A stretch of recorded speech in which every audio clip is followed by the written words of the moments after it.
Nós estamos no 26º domingo do tempo comum e mais uma vez que estamos nos encontrando ao redor da palavra de Deus. Meus irmãos, nós domingo passado estávamos escutando, não sei se vocês se lembram da primeira leitura, também o profeta Amós. E eu lhes expliquei um pouco sobre este profeta. Amós viveu no século VIII a.C., lá pelos anos 750. Eu tinha dito a você, lembre um pouquinho, nessa época o povo de Israel, o povo de Deus, estava dividido em dois reinos, o reino do norte, chamado Reino de Israel, mas às vezes também chamado de Efraim e de José. Por quê? Porque as tribos principais era a tribo de Efraim, e Efraim é filho de José. Então, por isso, Efraim e Manassés, essas duas tribos, são chamadas casa de José, porque tanto Efraim como Manassés são filhos de José. Se vocês olharem, não existe nas tribos de Israel a tribo de José, porque Israel, lembre, é o apelido de Jacó, tá certo? E o velho Jacó teve 12 filhos.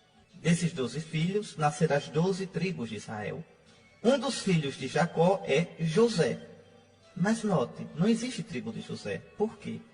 Porque são 12 tribos. Um dos filhos de Jacó, de Israel, é Levi. E Levi não tinha terra. Por quê? Porque os levitas eram sacerdotes. Quem nasce na tribo de Levi, no antigo Israel, era da tribo sacerdotal. E Deus tinha dito, os levitas não terão herança entre vós. A herança deles é o Senhor. Então a tribo de Levi não tinha terra. E era preciso dividir a terra com 12 tribos. Ficavam só 11 filhos, porque você tira Levi. Os 11 filhos de Israel, de Jacó. Então como é que deu a conta de 12? Pegaram José, que é um dos filhos, e José teve 2 filhos, Efraim e Manassés. Então, a casa de José dá 2 tribos, Efraim e Manassés. Aí volta o número de 12. Por isso, na leitura de hoje, se fala a casa de José, não é? Está aí no versículo 6. Não se preocupam com a ruína de José. Quer dizer, a casa, as tribos de Efraim e Manassés, que eram as mais importantes do Reino do Norte. Por isso, o Reino do Norte era chamado de Israel, mas também chamado de Efraim, ou de Samaria, porque era a capital do Reino do Norte. Isso eu expliquei a você na semana passada. E o Reino do Sul era o Reino de Judá, capital, Jerusalém. Vamos revisar para ficar arrumado na sua cabeça. O povo de Deus, depois do reinado de Salomão, infelizmente se dividiu em 2 reinos. A divisão, o pecado, né? Também o novo povo de Deus, que é a igreja, apresenta muitas vezes divisões entre os cristãos. Que coisa triste. Uma só igreja de Cristo, a igreja católica, mas quantos irmãos em Cristo estão afastados de nós por culpa deles e por culpa nossa. Por erros, às vezes orgulho, às vezes soberba, às vezes violência, às vezes falta de testemunho, que levaram a feridas tão graves na história, feridas ao corpo de Cristo, que é a igreja. Do mesmo modo, o antigo povo. Então você tinha 2 reinos, Reino do Norte, Reino de Israel, apelidado de reino também de Efraim ou de Samaria. Capital, a cidade de Samaria. Reino do Sul, Reino de Judá. Capital, Jerusalém. Isso eu expliquei no domingo passado. Amós viveu nessa época de divisão. Amós nasceu no Reino do Sul, na cidadezinha de Tecoa, pelo século VIII a.C. O que é que Amós fazia da vida? Está lá no livro dele. Ele cuidava de rebanhos, tangia rebanhos, era pastor, e plantava sicômoros. E Deus então o chamou, coitado de Amós, e o mandou para o Reino do Norte, para uma terra estranha, vejam, para profetizar. E por quê? Qual era a mensagem tremenda de Amós? A mensagem era essa: ou o Reino do Norte, ou o Reino de Israel se converte, ou será varrido do mapa, ou será destruído. E quais eram os pecados do povo de Israel nesse tempo?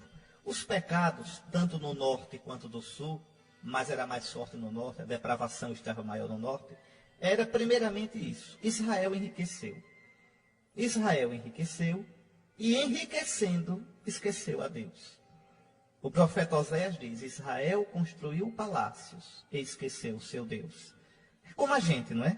Às vezes a gente constrói nossos palácios. Palácio pode ser minhas amizades. Palácio pode ser um emprego bom que eu tenho. Palácio pode ser a eleição que eu ganhei, agora tenho poder. Então, a gente constrói nossos palácios e acha que está seguro dentro deles. Que esses palácios que a gente constrói podem nos fazer felizes, podem nos dar a vida. É uma triste ilusão. Israel construiu palácios e esqueceu o seu Deus. Esse esquecimento de Deus trouxe pecados seríssimos para Israel. O povo do Antigo Testamento tem três grandes pecados. Três grandes pecados. O primeiro é a idolatria. A idolatria. Israel começou a adorar outros deuses. E por quê?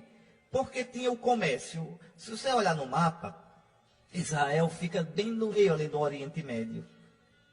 E no meio de dois grandes países poderosos da época. O Egito, ao sul, e no norte, a Mesopotâmia.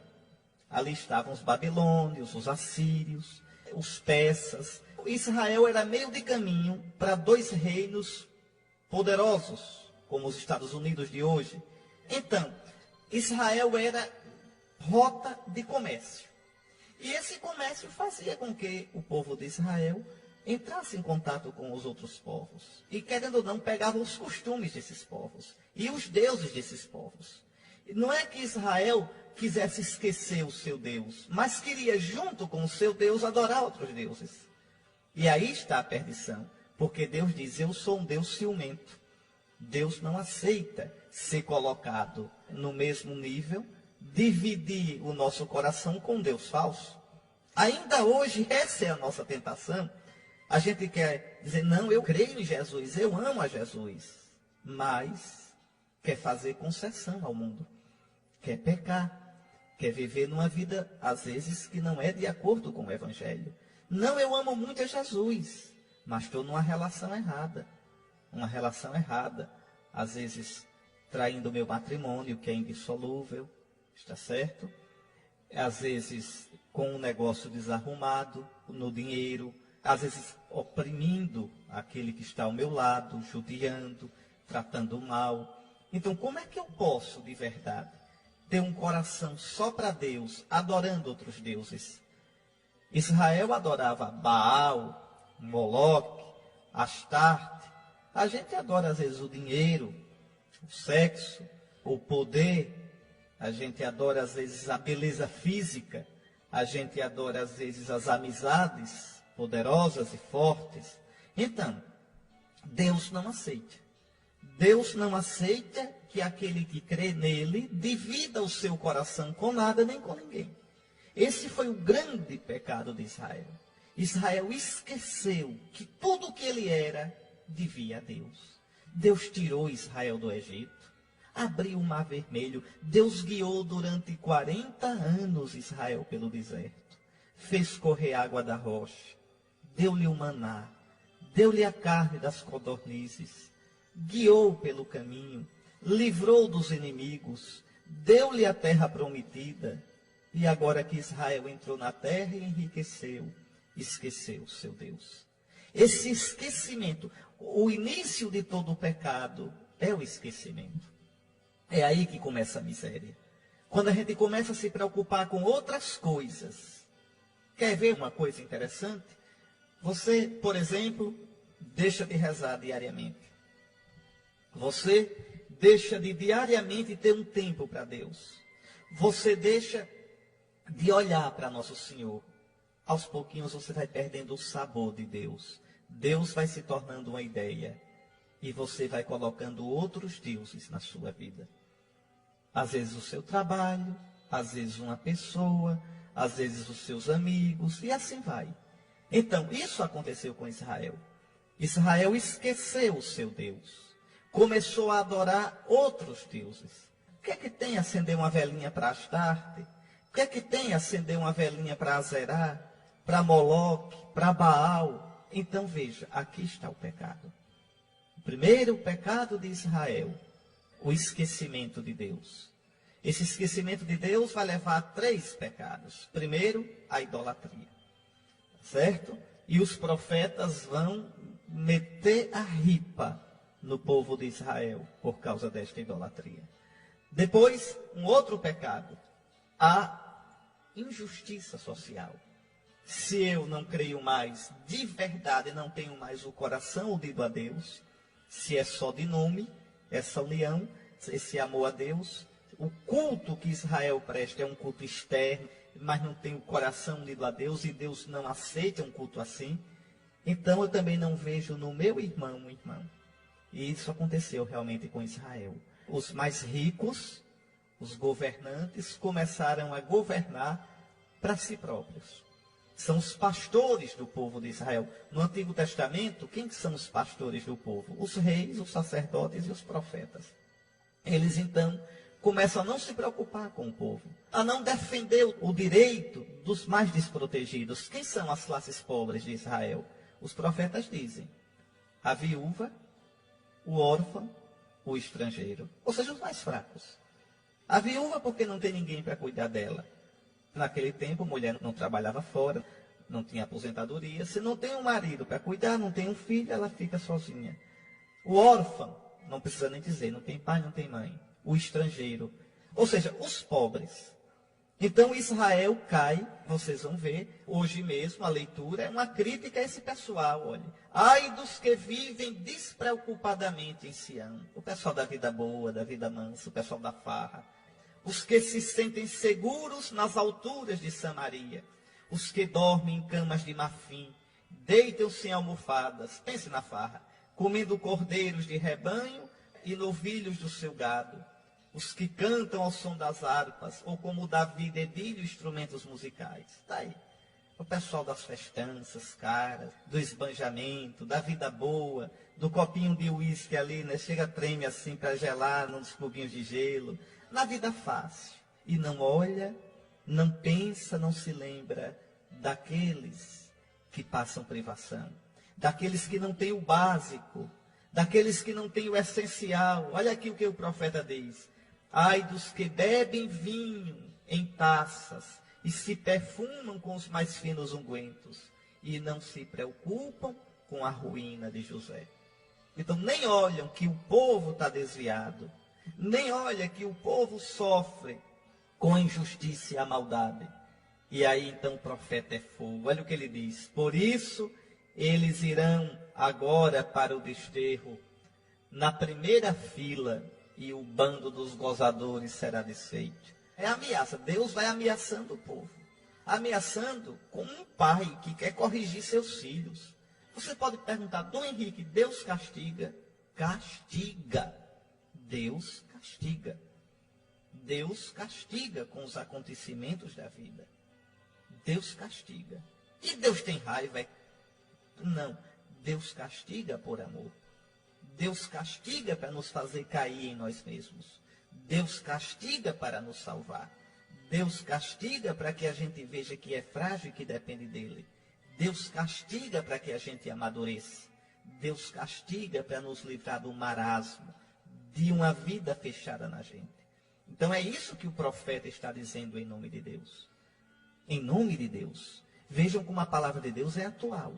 A idolatria é o primeiro pecado, pelo esquecimento de Deus. A injustiça social, o segundo pecado, pelo esquecimento de Deus. E essa injustiça social pode ser a dos governantes. Essa leitura é muito atual.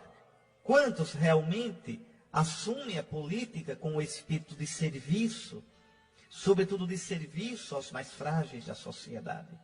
Quantos não pensam na política como meio de se promover? De exercer o poder como se fosse uma escravidão. Quantos não buscam o poder por autoafirmação? Quantos não buscam poder para fazer maracutaias e roubar? Pegar propinas, comissões que se pegam tanto por fora. Quantos? E isso existe em todos os níveis, federal, estadual, municipal. Nós sabemos disso no Nordeste, no Brasil, no mundo. Então veja o alerta de Deus. Mas para a gente não ficar falando só dos políticos, quantas vezes na minha casa eu não trato bem meu empregado? Eu não peço por favor e não digo obrigado. Quantas vezes eu não pago o salário que é justo? Quantas vezes eu retenho o salário do meu empregado? Quantas vezes eu não lhe dou os seus direitos? Quantas vezes eu, como patrão, trato mal, como chefe, trato mal na minha repartição aqueles que são subalternos a mim? Então, é constante a necessidade de a gente, à luz de Deus, fazer uma revisão de vida.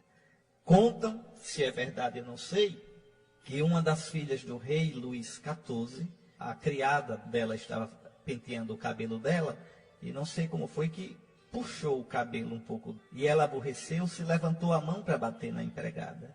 E disse, lembre que eu sou filha do rei. E a empregada, que era humilde, mas não era boba, olhou para ela e disse, lembre que eu sou filha de Deus. Então, quando a gente tem o temor de Deus, a gente tem freio. O homem sem Deus é o pior bicho, é o mais perigoso que existe. Pode olhar. E o que me preocupa muito na sociedade atual é isso. É que nós estamos construindo uma sociedade sem Deus. E uma sociedade sem Deus é uma sociedade de bárbaros. Não adianta colocar polícia. Que coisa! Veja, uma sociedade que caminha para a barbárie. O que é que isso está indicando? De onde vem isso? Ah, é falta de policiamento. Pode ser também, pode ser. Precisaríamos talvez de mais rondas, mais presentes, sobretudo na periferia. Pode ser, sim. Mas há uma causa ainda mais profunda, mais grave, é a crise de valores na nossa sociedade. Quer ver como é a crise de valores? As famílias estão se destruindo. As famílias são lugar de paz? Eu pergunto a você. As famílias são lugares onde se reza, onde se aprende a amar a Deus, onde se aprende que o homem tem limites, onde se aprende o que é certo e o que é errado, onde se aprende o valor do respeito ao fraco, aos mais velhos, onde se aprende a dignidade e o valor da vida humana.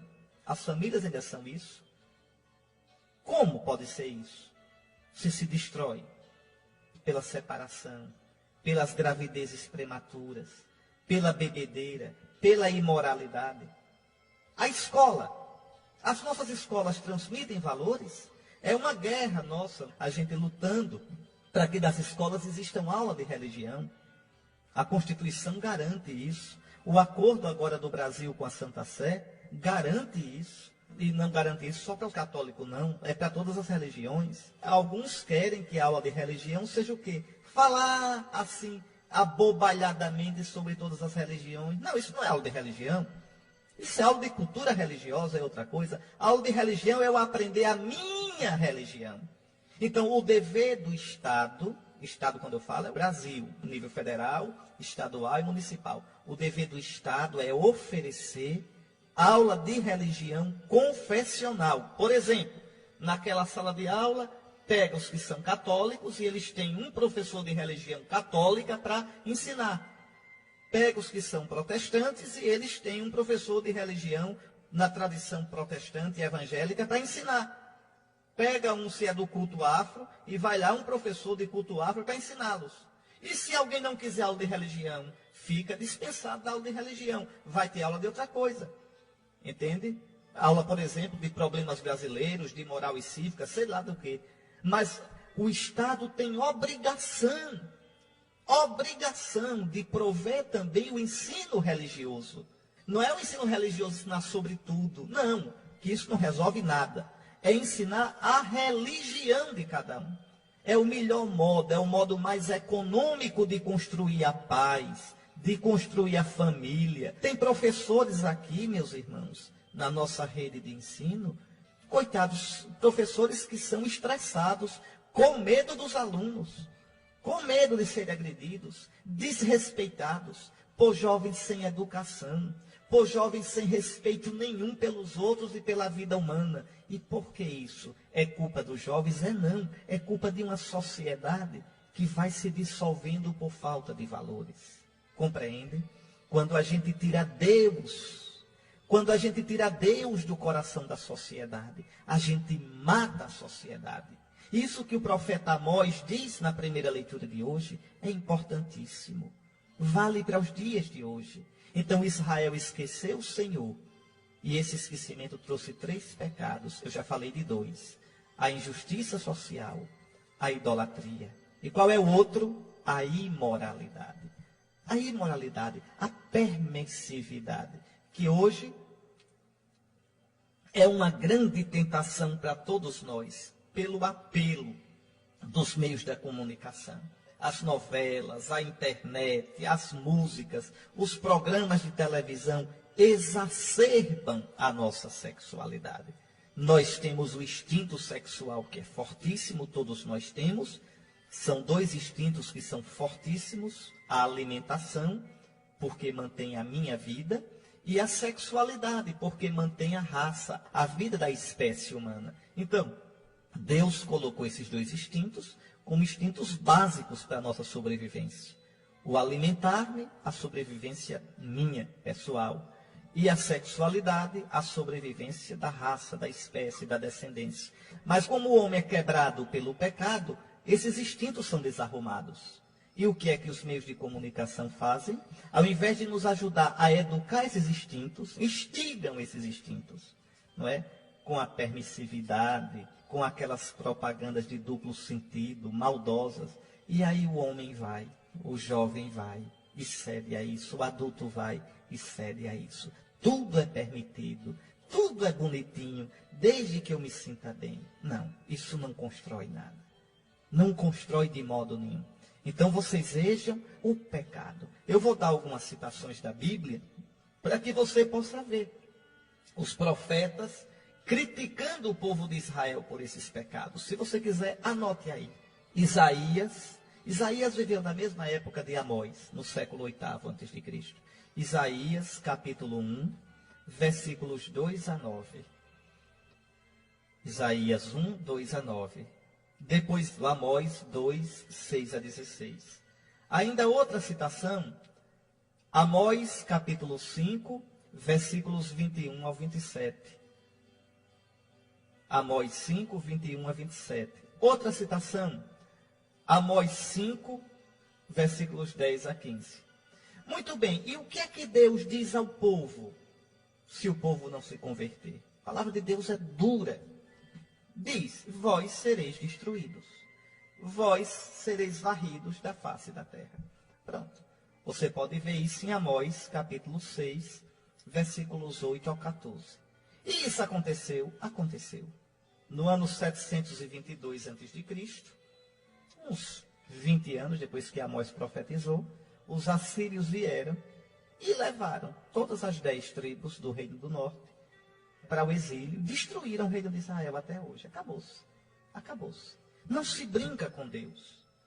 Não se brinca. A mesma coisa eu posso dizer: ou nós nos convertemos, ou nós destruiremos a nossa sociedade.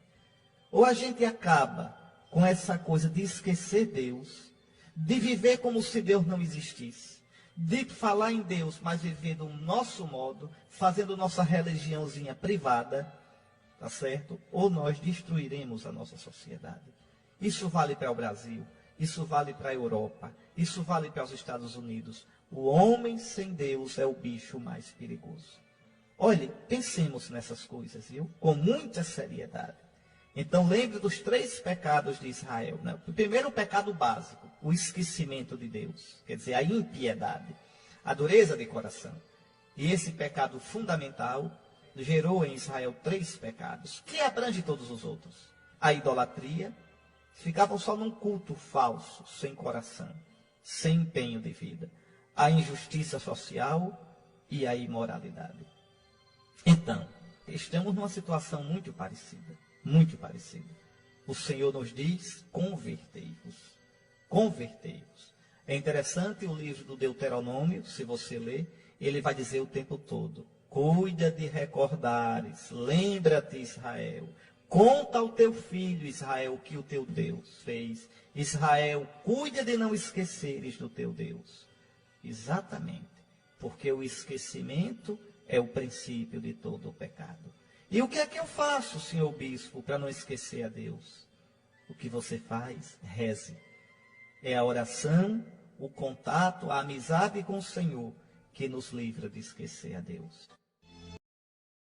Vamos escutar, depois que acabamos de meditar na primeira leitura, umas palavras tão fortes de Deus, vamos meditar rezando e rezar meditando o Salmo responsorial da missa de hoje, o Salmo 145, que vai dizer que o Senhor é fiel, que o Senhor é justo, que o Senhor olha para o oprimido, para o pobre, para o faminto, que o Senhor olha para o cego, que o Senhor ergue o caído, que o Senhor ampara a viúva e o órfão. Triste de quem pisa no pobre, triste de quem zomba do fraco, porque prestará um dia contas a Deus. Está aí, belas palavras essas de São Paulo a Timóteo. Lembrem, Timóteo era um discípulo caríssimo de São Paulo. Timóteo é da Galácia, é ali da região de Icônio, Derbe, Listra. Na segunda viagem apostólica, São Paulo encontrou Timóteo, filho de mãe judia e de pai pagão. E então, ali, Paulo batizou Timóteo e então Timóteo seguiu. E depois, Timóteo ficou em Éfeso, cuidando da igreja de Éfeso, depois que São Paulo saiu de lá. E é interessante esse carinho de São Paulo para com Timóteo e de Timóteo para com São Paulo. E aí o apóstolo escreve essa carta tão bonita ao seu auxiliar, ao seu cooperador. Tu que és um homem de Deus. Essas palavras valem para o bispo Timóteo. Timóteo era bispo de Éfeso, mas vale para todos nós, viu? É uma palavra dirigida a Timóteo não só enquanto bispo, mas enquanto cristão. Pois escute, dirigida para você essa palavra. Tu que és um homem de Deus. Somos homens de Deus porque fomos batizados. Pertencemos a Cristo. Fomos marcados, fomos selados pelo Espírito Santo, como vai dizer São Paulo na carta a Tito, que é outro discípulo de Paulo, que ele depois deixou lá em Creta, como bispo de Creta. Então, as duas cartas chamadas pastorais, a carta de Paulo a Timóteo e a carta a Tito. Na carta a Tito, São Paulo vai dizer claramente, no capítulo 3, no versículo 5, fomos lavados pelo poder regenerador e renovador do Espírito Santo, que ele ricamente derramou sobre nós por meio de Jesus Cristo, nosso Salvador, a fim de que fôssemos justificados, quer dizer, tornados santos pela sua graça, e nos tornássemos herdeiros da esperança da vida eterna. Carta de São Paulo a Tito, capítulo 3, versículos 5 a 7. Então veja, se nós somos santificados pelo Senhor no batismo, então devemos nos portar como homens de Deus. Tu que és um homem de Deus. E no bom português, vocês sabem, né? Homem aqui quer dizer homem e mulher. Tá certo? Isso é bom português. Não precisa estar dizendo toda vez homem e mulher. Você já sabe que homem aqui é a raça humana, não é o sexo masculino simplesmente. Então, tu que és um homem de Deus, foge das coisas perversas. Procura a justiça. Então, fugir do que é mal é um combate, é uma luta. Foge do que é perverso, do que é pervertido. Vejam, por que a gente tem que fugir? Porque o nosso coração tende para essas coisas. Oh, meu Deus, e por que a gente tende para o mal, hein? Por causa do pecado que está em nós. Leia Romanos, capítulo 7. São Paulo vai dizer, eu sei que o bem não mora em mim. Eu sei que quando eu quero fazer o bem, é o mal que eu termino fazendo. Eu sei que às vezes não faço o bem que quero e faço o mal que não quero. E São Paulo vai dizer aperreado, quem vai me livrar dessa situação de morte? E ele próprio diz, graças sejam dadas a Deus que nos libertou em Jesus Cristo. Onde é que tem isso, senhor bispo? Na carta de São Paulo aos Romanos, no capítulo 7, no versículo 14 até o 24. Então pode olhar, Romanos 7, 14 a 24. O homem sozinho não é bonzinho, não. O homem sozinho não faz o bem, não. O homem sozinho, as suas intenções são danadas, de medonhas, de ruim. Então é Cristo com a sua graça que nos sustenta. Por isso a gente tem essa tendência à perversão, ao que é perverso. A gente tem que fugir do pecado.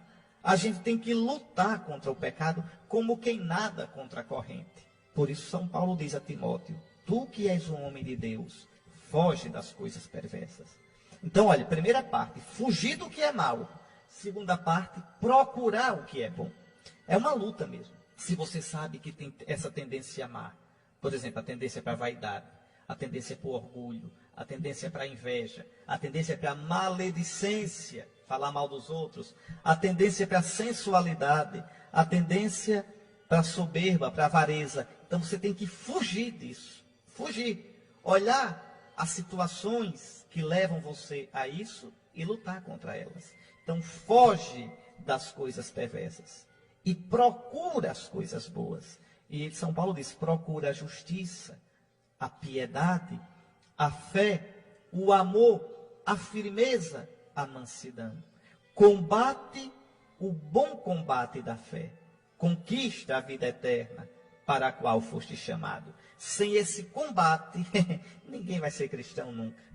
Não adianta rezar, não adianta sentir no coração coisinha boa, não adianta trabalhar na igreja. Sem esse combate você não vai ser nunca um bom cristão. Nunca vai voar para Deus. Vai ficar com aquele voo feio de galinha que parece que vai subir e desce e cai, aquele voo desengonçado. Não sobe.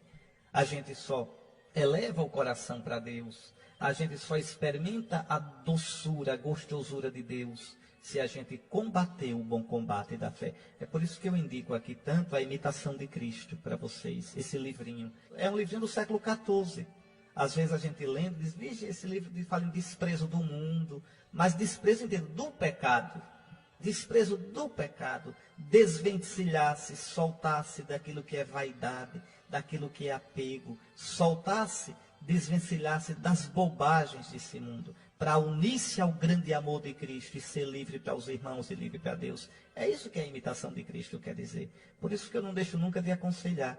Quem diz que a imitação de Cristo é ruim, é porque não entendeu a imitação de Cristo. Então, se você quer um livrinho bom para rezar todo dia, para ler todo dia um capítulo, dormir com o nosso Senhor no coração, compre esse livrinho, A Imitação de Cristo. Em qualquer livraria católica você encontra.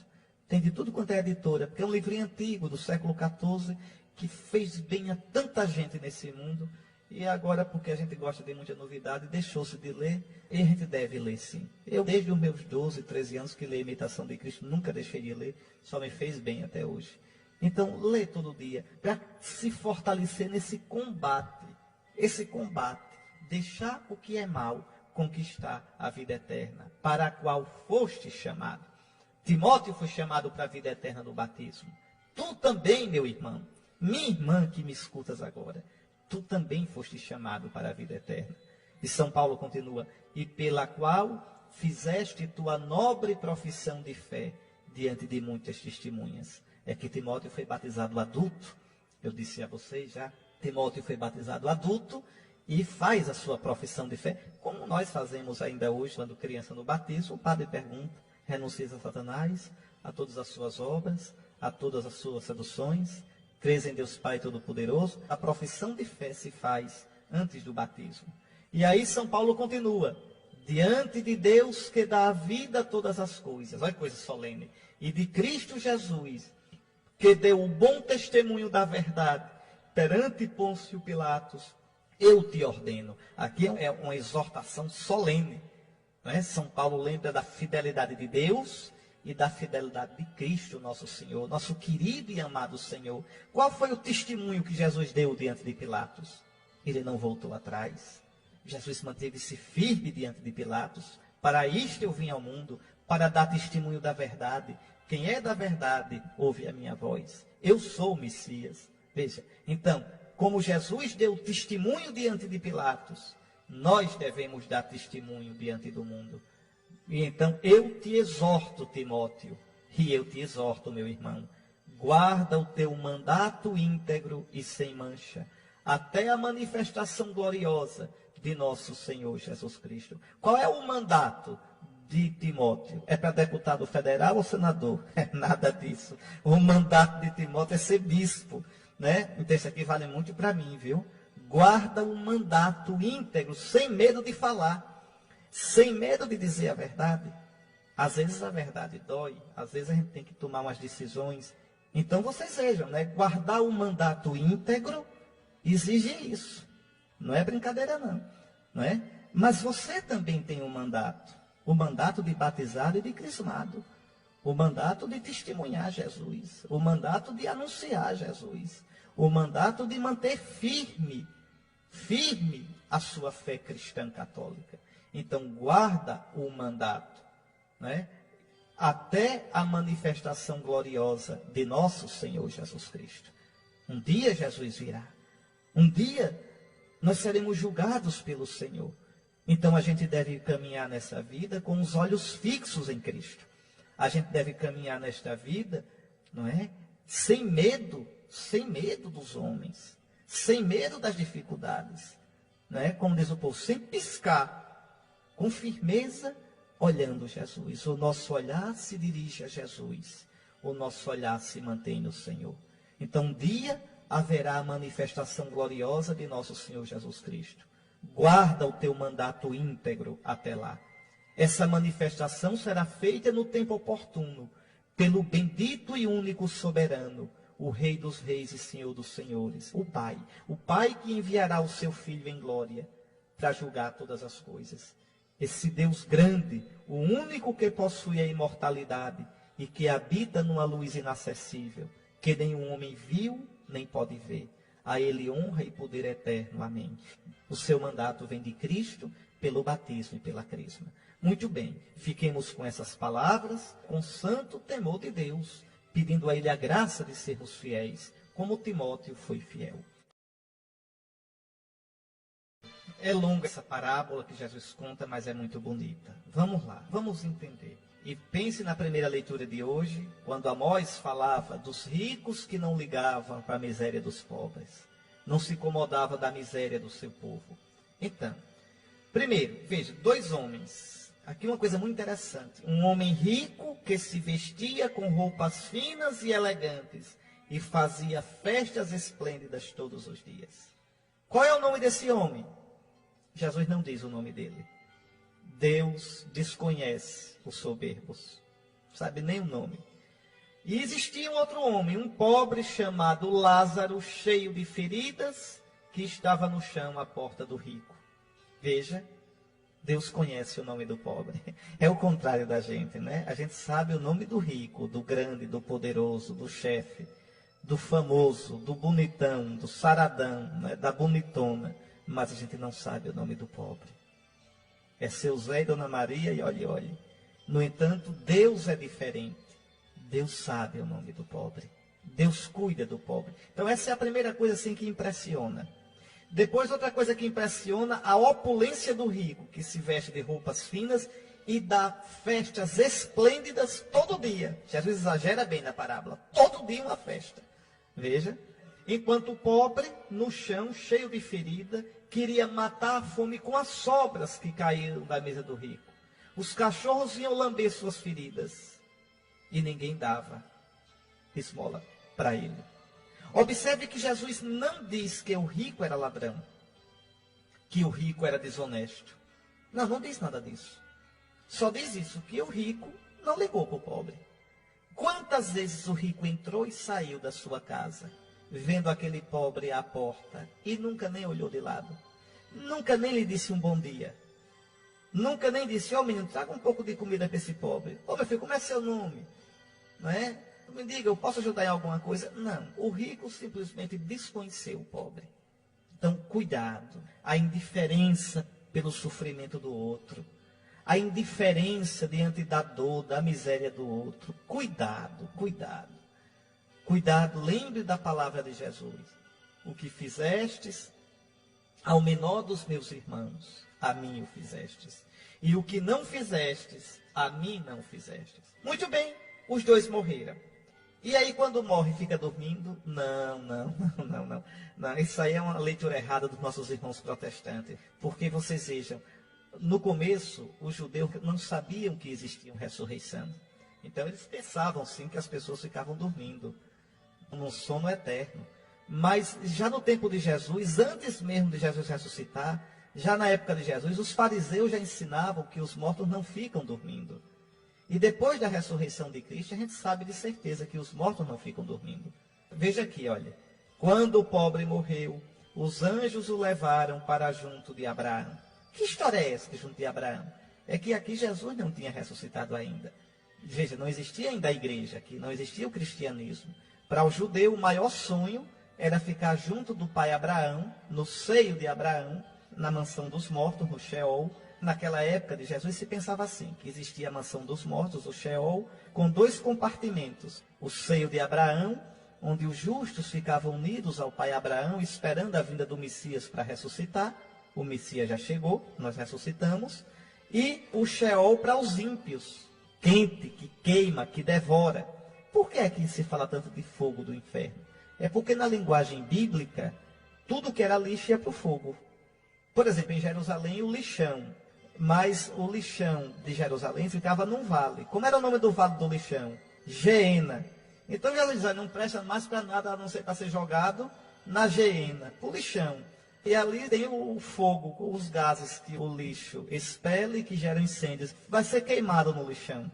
Então, tudo que era para o lixo era queimado. Por isso que o inferno é comparado com fogo. Quer dizer, eu não sirvo mais para nada, a não ser para ser queimado. Eu virei lixo. Minha vida foi um lixo. Então, morreram os 2. O rico, sem nome, e Lázaro. Lázaro vai para o seio de Abraão. E o rico morre, vai ser enterrado e vai ficar no Sheol ruim. E aí o rico, nos meios do tormento dos mortos, veja, não estão dormindo, já está sendo atormentado. Nossos irmãos protestantes esqueceram de ler essa parte. Veja, o rico levantou os olhos e viu de longe Abraão com Lázaro ao seu lado. Então gritou, Pai Abraão, tem piedade de mim. Manda Lázaro molhar a ponta do dedo para me refrescar a língua, porque eu sofro muito. E aqui, muitos, sobretudo os espíritas, os espiritualistas, os reencarnacionistas que dizem que não existe inferno, é bom levar a sério a palavra de Jesus, viu? Cuidado, não há reencarnação não. O que há é o inferno mesmo, o céu. E aí, o pai Abraão diz, não, existe um abismo entre nós e vós. Os daqui não passam para lá, nem os daí passam para cá. Então, cuidado. Tá certo? Quem for para o inferno, no inferno fica para sempre. E quem for para o céu, do céu não sai. Então, não é brincadeira não, viu? A gente cuide agora de viver fazendo a vontade do Senhor. Cuide agora. Para um judeu, o sonho era reclinar a cabeça no seio de Abraão. Para você que é cristão, você vai fazer como o discípulo amado. Você vai reclinar a cabeça no seio de Cristo. Está lá em João 13:25, tão bonito na última ceia. O discípulo amado recosta a cabeça no seio de Cristo. Esse é o nosso céu, se Deus quiser um dia, o seio de Cristo. E aí, o que é que o rico diz? Então, pai, eu te suplico, manda Lázaro à casa do meu pai, porque eu tenho 5 irmãos. Manda preveni-los, para que não venham também eles para este lugar de tormento. Não tem essa conversa, não. Nem tem comunicação entre o céu e o inferno. E quem morre também não volta, não. Não volta, não. Não aparece aqui, não, viu? Nem em sessão de espiritismo, nem em terreiro, nem nada. Aí você pode dizer, mas senhor bispo, eu já sonhei com o morto já me falou em sonho. Senhor bispo, eu vi um morto. Tá certo, você pode ter visto. Mas isso são fenômenos paranormais. Ou paranormais ou extranormais. Não são os mortos que voltam ou que descem. Não. É o nosso inconsciente que gera esses fenômenos. Valeria a pena um dia conversar só sobre isso. Eu já mexi muito com isso também. A gente, como padre, tem que mexer com muita coisa para ajudar o povo de Deus.